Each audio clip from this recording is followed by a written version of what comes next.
Hello friends, welcome to my channel. అందరూ ఎలా ఉన్నారండి? అందరూ బాగున్నారు కదా? ప్రతిరోజు మన ఇంట్లోనే కిచెన్లోనే చేసుకునే పనులను సింపుల్గా చేసుకుని మన టైంతో పాటు మనీని సేవ్ చేసుకోవడానికి చాలా మంచి కొత్త టిప్స్ని అయితే ఈ వీడియోలో షేర్ చేయబోతున్నాను. మిస్ చేయకుండా ఎండింగ్ వరకు చూడండి. టిప్స్ చాలా యూజ్ఫుల్గా ఉంటాయి. అలాగే వీడియో కనుక నచ్చినట్లయితే ప్లీజ్ ఒక లైక్ చేయండి. ఫస్ట్ టిప్ని అయితే తెలుసుకుందాం. ప్రతిరోజు కూడా మన ఇల్లు అనేది మంచి సువాసనలుగా పాజిటివ్ ఎనర్జీతో నిండిపోవాలంటే ఒక మంచి చిట్కానైతే తెలుసుకుందామండి. ఇప్పుడు వర్షాలు కూడా పడుతున్నాయి కాబట్టి కొంచెం ఇంట్లో నుంచి బ్యాడ్ స్మెల్ లాంటిది గట్టా వస్తూ ఉంటుంది కదా. సో ఇవన్నీ కూడా పోతాయి. అలాగే పురుగులు దోమలు కూడా ఇంట్లోకి రావు.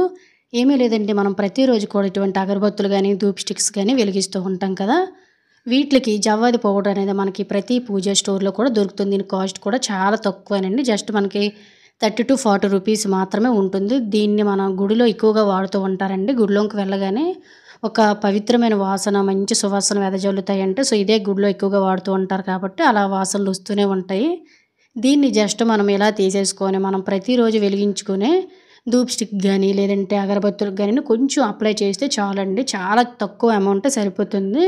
ఇలా మొత్తం అగరబత్తులన్నిటికీ ఒకేసారి అప్లై చేసేసుకొని ప్రతిరోజు మనం పూజ చేసేటప్పుడు పూజ గదిలో కానీ లేదంటే బయట గుమ్మాల దగ్గర గట్టను వెలిగించేసి, లేదంటే ఇల్లు ఎప్పుడైనా కూడా బ్యాడ్ స్మెల్ వస్తుంది, నెగిటివ్ ఎనర్జీ అనేది ఇంట్లో ఉంది అనే డౌట్ వచ్చినప్పుడు గట్టను జస్ట్ ఇలా మనమైతే వీటిని వెలిగించుకున్నాం అనుకోండి, పొగ అనేది ఇంట్లోకి ఎక్కువగా వస్తుందండి.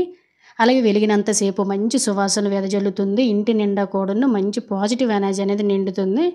ఇంట్లోకి ఈగలు దోమలు పురుగులు లాంటివి కూడా రావు. యూజ్ అవుతుందండి. తప్పకుండా ట్రై చేయండి. ఇంకా సెకండ్ టిప్ అనేది తెలుసుకుందాం. ప్రతి ఒక్క ఆడవారికి కూడా ఈ టిప్ చాలా బాగా యూజ్ అవుతుందండి. సో ఏంటంటే మనము శారీస్ అనేవి ఫోల్డింగ్ చేసేటప్పుడు ఒక్కొక్కసారి బై మిస్టేక్ జాకెట్ ఒక దగ్గర లేదంటే లోన వేసే ఇన్నర్ స్కర్ట్ అంటే లో లంగాలు అనేవి ఒక్కొక్క దగ్గర ఉంటాయి కదా. ఇవన్నీ కూడా లేకుండా ఒకే దగ్గర మనకి కిట్ అవసరమైనప్పుడు తక్కువ ప్లేసుల్లోనూ ఎక్కువ బట్టలను ఏ విధంగా మనం పెట్టుకోవాలో చూద్దాం. సో ఈ విధంగా శారీస్ అనేవి ఫోల్డింగ్ చేసుకోవాలనుకునేటప్పుడు బ్లౌజ్ మధ్యలో ఉంచి వీడియోలో చూపిస్తున్న విధంగా శారీని అనేది పెట్టేసుకోండి. సో పెట్టేసుకున్న తర్వాత ముందు వైపు హూక్స్లు అనేవి కూడా పెట్టేసుకున్న తర్వాత హ్యాండ్స్ అనేవి ఈ విధంగా నీట్గా మిడిల్లోకి ఫోల్డింగ్ చేసేసుకొని సో రెండు వైపులో ఉన్న ఎక్స్ట్రా క్లాత్ను కూడా ఒకవైపు ఫోల్డింగ్ చేసుకొని ఇంకొక రెండో వైపు ఉండే శారీలోకి ముందు ఫోల్డింగ్ చేసిన శారీని ఈ విధంగా లోనకి పెట్టేసామనుకోండి, శారీ జాకెట్ అనేది ఒకే దగ్గర ఉంటుందండి. మనం తక్కువ ప్లేస్లోనే ఎక్కువగా మీకు కావాలంటే లోన వైపు లంగాను కూడా పెట్టుకోవచ్చు.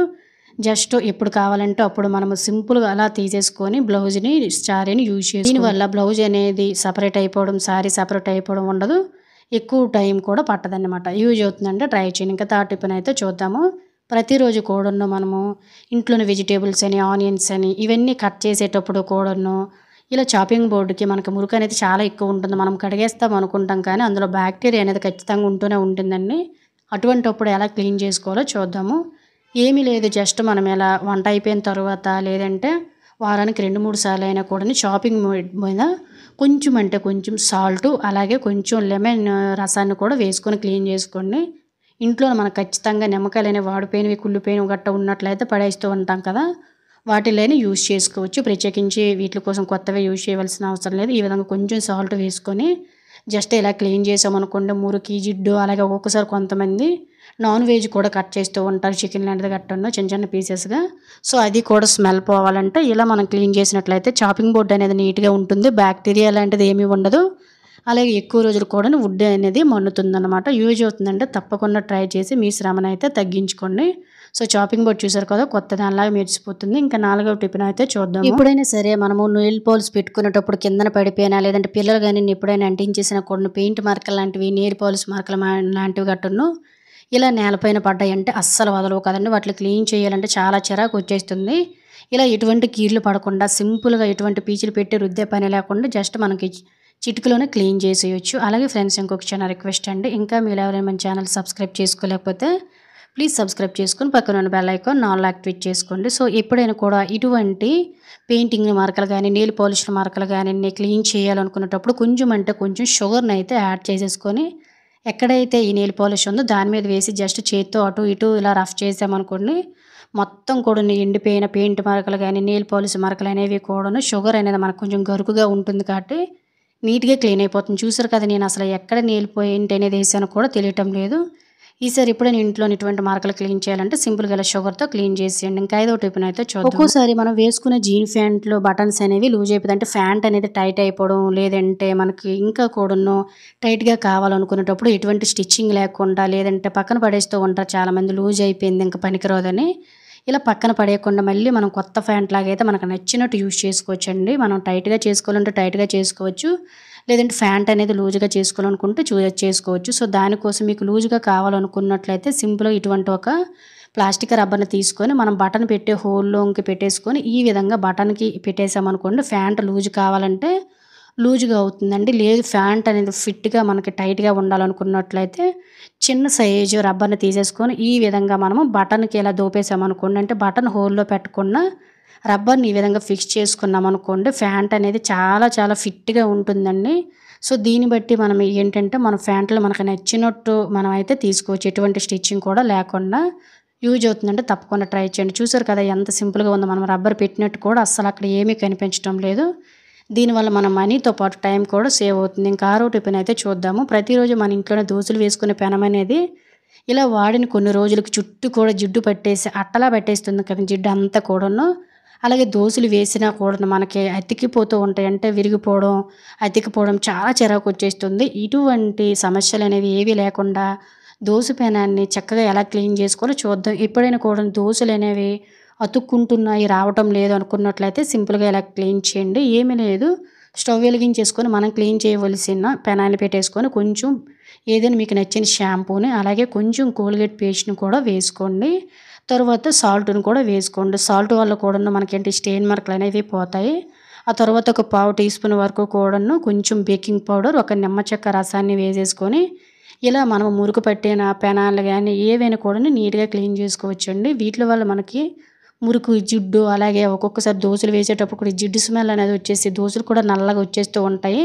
ఒక్కోసారి దోసలు వేసేటప్పుడు అతుక్కుంటూ చాలా చిరాకు తెప్పిస్తూ ఉంటాయి కదా! అలాంటప్పుడు సింపుల్‌గా అయితే ఒకసారి ఇలా ట్రై చేయండి. చూసారు కదా చుట్టూ కూడా కొంచెం వాటర్ వేసుకుంటూ పెనం అనేది వేడిగా ఉండేటప్పుడే మనకి మురికి అనేది ఊడొచ్చేస్తుందండి. జస్ట్ మనం నార్మల్‌గా గోకాలనుకున్నట్లయితే ఇవి అస్సలు రాదు.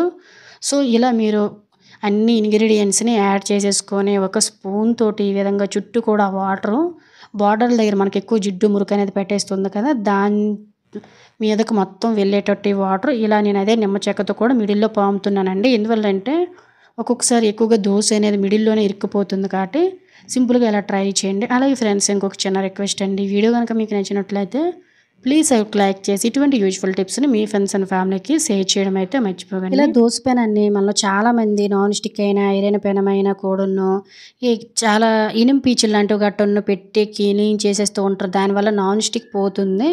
ఇలా నాన్ స్టిక్ పోకుండా చక్కగా మనకి పైనుండే జిడ్డు, మురుకు, నలుపుదనం అంతా పోయి దోసలు అతుక్కోకుండా పెనం కూడా మనకు మన్నిక రావాలంటే సింపుల్‌గా ఇలా చేయాల్సిందండి. ఒక షార్ప్‌గా ఉండే అట్ల కర్రను గానీ లేదంటే ఒక స్పూన్‌ని మీ గ్రిప్పుని బట్టి ఈ విధంగా పెనం వేడిగా ఉండేటప్పుడు నేను స్టవ్ అనేది ఆపేసాను చూసారు కదండీ. ఆ తర్వాత ఒక స్పూన్‌ని కూడా తీసుకున్నాను. చుట్టూ ఎక్కడెక్కడైతే జిడ్డు అనేది ఉందో సో, అదంతా కూడాను గీకేస్తే మనకి వేడిగా ఉంటుంది కాబట్టి పెనం అనేది ఎక్కువగా పీచులతో రుద్దవలసిన అవసరం ఏమీ లేదండి.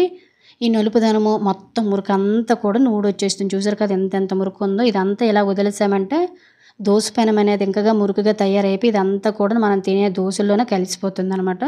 సింపుల్‌గా ఎక్కువ శ్రమ పడకుండా, ఎక్కువ క్లీన్ చేసే పని లేకుండా. సో, మీకు చాలామందికి డౌట్ రావచ్చండి. ఏ పెనాన్నైనా కూడాను మనం సింపుల్‌గా ఇదే విధంగా ఐరన్ పెనాన్నైనా లేదంటే ఐరన్ కళాయిలు గానీ, నార్మల్ కళాయిని జిడ్డు పట్టేసిన పెనాన్స్‌ని ఏవైనా కూడా ఇదే ప్రాసెస్‌లో మనం క్లీన్ చేసుకోవచ్చు. తరువాత ఈ విధంగా స్మూత్‌గా ఉండే పీచు తోటి కొంచెం సబ్బు పెట్టేసుకొని ఇలా హ్యాండిల్‌తో పాటు పెనాన్ని కూడా క్లీన్ చేసేసామనుకోండి చాలా చాలా నీట్‌గా ఉంటుంది. మనము షాంపూ అనేది వేసాం కాబట్టి 2, 3 సార్లు నీట్‌గా క్లీన్ చేసుకున్నట్లయితే ఆ షాంపూ స్మెల్ అనేది రాకుండా ఉంటుంది. సో, ఫైనల్‌గా దోస పెనం అనేది చూసారు కదా! ఎంత నీట్‌గా క్లీన్ అయిపోయిందో. చాలా స్మూత్‌గా కూడా ఉంటుందండి. అసలు పెనం అనేది జిడ్డు ఉండదు. దోసలు వేసేటప్పుడు కూడాను మనకి ఇరిగిపోకుండా, అతిక్కిపోకుండా చాలా చాలా నీట్‌గా అయితే ఇంట్లోనైతే ప్రెజెంట్ దోసపిండి లేదండి. మీకైతే దోసలు అయితే వేసి చూపించుతాను. సో, ఎప్పుడైనా కూడా దోసలు అతికిపోతున్నాయి, దోస పెనాన్ని క్లీన్ చేయాలనుకునేటప్పుడు సింపుల్‌గా ఒక్కసారి ఈ ప్రాసెస్‌లోన క్లీన్ చేసి చూడండి. మీకే రిజల్ట్ అనేది అర్థమవుతుంది. సో, ఫైనల్‌గా మనమైతే ఇంట్లోనే పనులని సింపుల్‌గా ఎలా చేసుకోవాలో ఈ వీడియోలో అయితే చాలా మంచి టిప్స్‌ని అయితే షేర్ చేశాను అనుకుంటున్నాను. వీడియో గనుక మీకు యూజ్ అయినట్లయితే ప్లీజ్ ఒక లైక్ చేసి ఇటువంటి యూజ్‌ఫుల్ టిప్స్‌ని మీ ఫ్రెండ్స్ అండ్ ఫ్యామిలీకి షేర్ చేసి మన ఛానల్ ఇంకా ఎవరైనా సబ్స్క్రైబ్ చేసుకోలేకపోతే ప్లీజ్ సబ్స్క్రైబ్ చేసుకోండి. Thank you for watching.